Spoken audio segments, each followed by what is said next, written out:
Good morning, everybody, and welcome to this week's edition of Hot Health Topics with Dr. Q.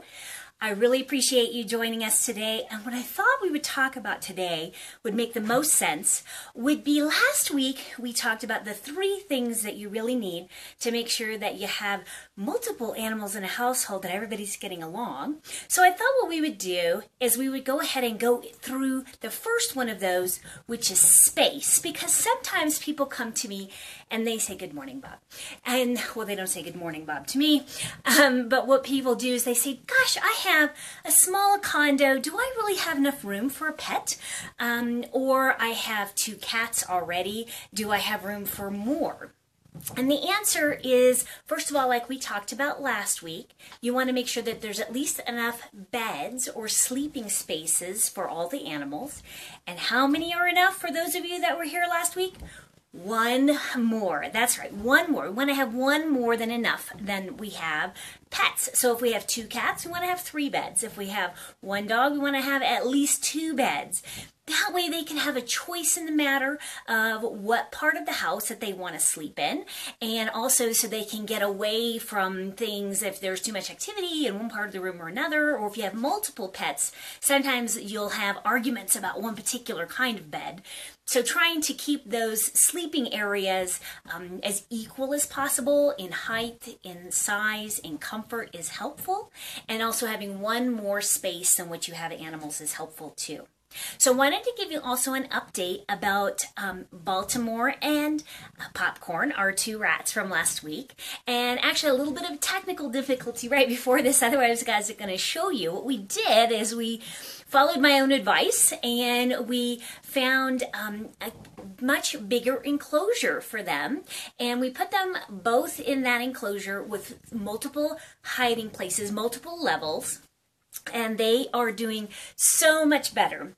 We've had 1 instance of Popcorn pinning Baltimore, but it was much less severe and aggressive than what we have seen in the past.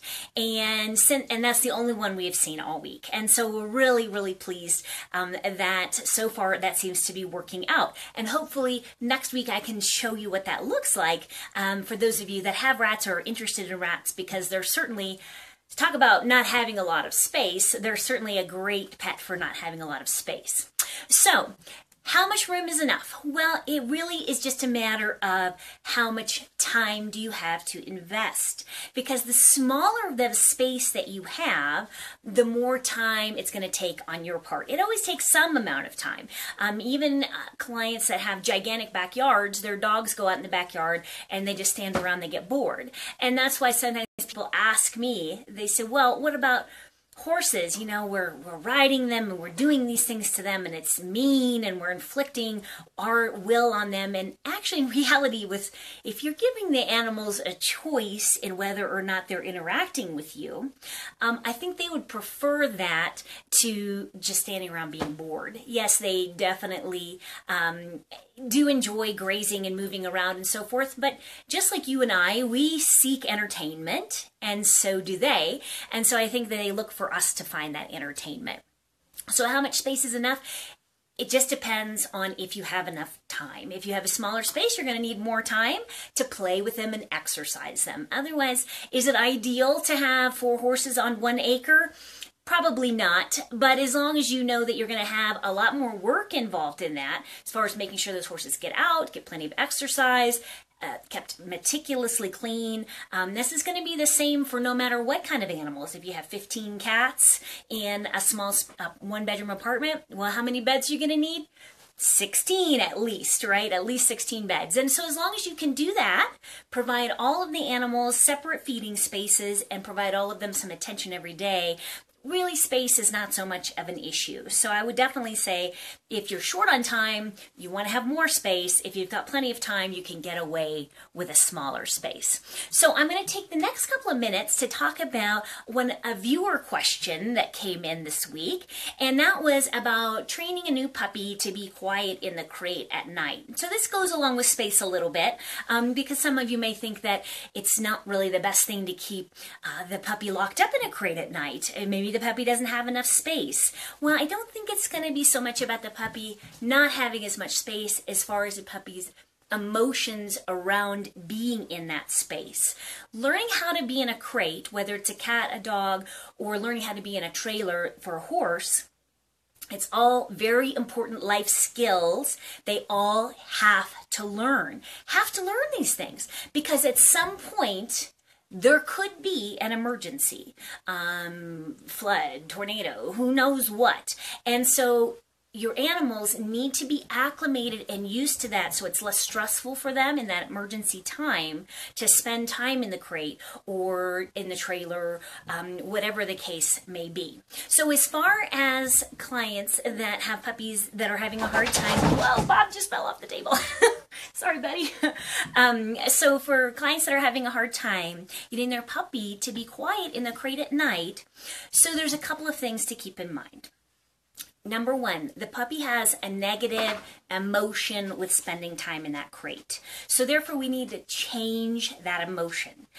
One way that we can do that is to give the puppy something really unique and special that the puppy only gets in the crate. So what I like to do for those are puzzle toys, like Kongs are a good option. And so a Kong stuffed with peanut butter.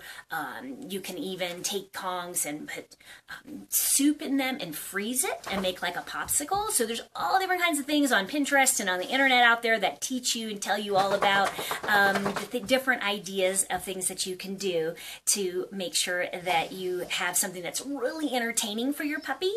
And the puppy's only going to get that at night in the crate. Okay, so no other time. So again, it gives a little anticipation and it gives a little something fun to look forward to. So in the morning, you want to take those things out of the crate and make sure that the puppy doesn't have access to them again until that night. So that's one thing. The second thing is to practice spending time in the crate during the day. What do we do during the day when our puppy's being quiet? What do? We usually just, quite frankly, probably ignore the puppy because we don't want to wake them up, right? They're sleeping and they're just being very good and we're grateful for that. But what we need to do is train the puppy at that time, the word quiet. Oh, good puppy, quiet. Practice that at least 20 times a day, every single day. Quiet. Oh, good puppy, quiet. Now, what might happen is that the puppy's going to jump up and go, wait, I did something good, and you're giving me attention, and they might get sort of excited, and then you just ignore them at that point and go back to your computer or reading your newspaper or whatever that you're doing, and wait again until they settle down. And then once they settle down, wait for the opportunity to catch them. Now, if you find yourself having a hard time remembering this, set an alarm. Okay, so set an alarm for yourself that goes off, say, every 15 minutes to remind you. Just set it on your smartphone, on your watch, on your kitchen timer, whatever you have, and make sure that you set it for every 15 minutes to remind you, what's the puppy doing? Oh, the puppy's being quiet. Good puppy, quiet, quiet, good puppy, quiet. And you want to be really quiet in how you speak, so that then after several repetitions of that, if you're doing that for a whole week, at least 20 times a day, then at night when you're going to go put that puppy in the crate, puppy starts to whine and cry, they have their special treats, but they're still kind of crying, you can go, quiet, puppy, quiet. Oh, so good. And they're going to start to make that association. Okay, the other thing that I want is I want that puppy to get lots and lots of exercise right before bed. Okay, lots